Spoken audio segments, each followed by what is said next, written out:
Good morning, children. Welcome back to the Land, Soil, Water, Natural Vegetation and Wildlife Resources Part 2. The first point is natural vegetation and wildlife. Actually, children, in the biosphere where we live, where we get living organisms, that part is called as biosphere. Okay. In biosphere, living beings are interrelated and interdependent on one another for survival. We are, not only we, total living organisms are interdependent on one another that we can survive properly. So this life supporting system is known as ecosystem. Now can you guess how it's possible? Okay, let me to explain. Wildlife like tigers, lions, leopards, they eat buffaloes, deers, these all. And those buffaloes, deers, they eat grass, leaves. Isn't it? So here they are interdependent. Actually, plants, they provide us timber. It gives a shelter to animals. It produces oxygen that we breathe every day. Protects the soil, which is so essential, most important for the growth of crops. Along with that, even they act as shelter beds too. Helps in storage of underground water. Gives us fruits, nuts, latex, turpentine oil, gum, medicinal plants. And this is about plants. Now let us to go to wildlife. Wildlife, it includes animals, birds, insects, along with that aquatic life forms too. Aquatic living organisms that lives in water, those are called as aquatics. And they provide us milk, meat, hide and wool. And some insects like honeybee provide us tasty sweetie honey, isn't it, children? Now, distribution of natural vegetation. Actually, the growth of vegetation, it depends on temperature and moisture of the area. It has four types.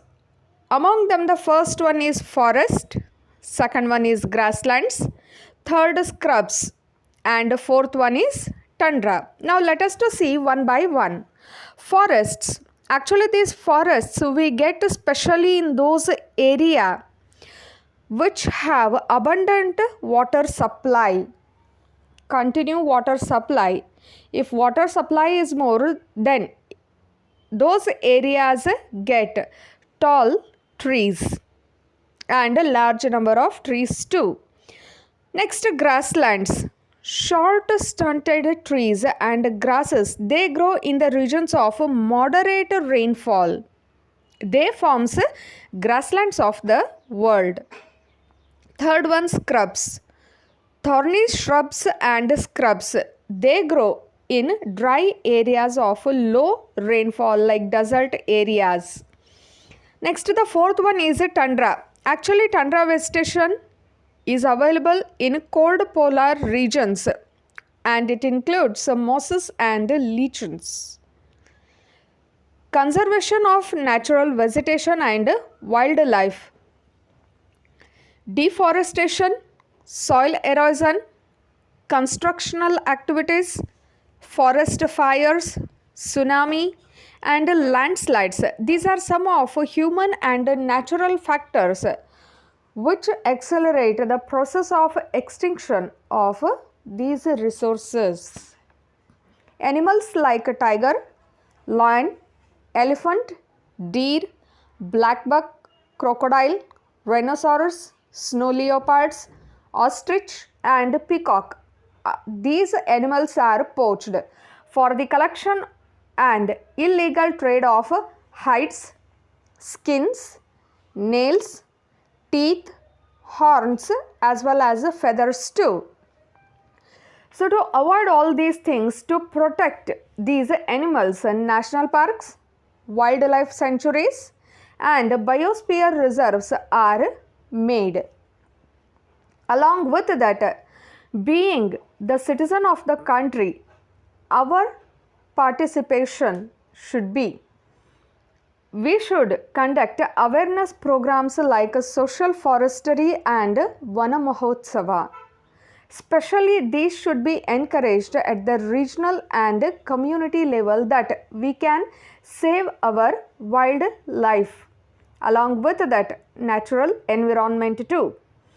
An international convention called CITES means the Convention on International Trade in Endangered Species of Wild Fauna and Flora.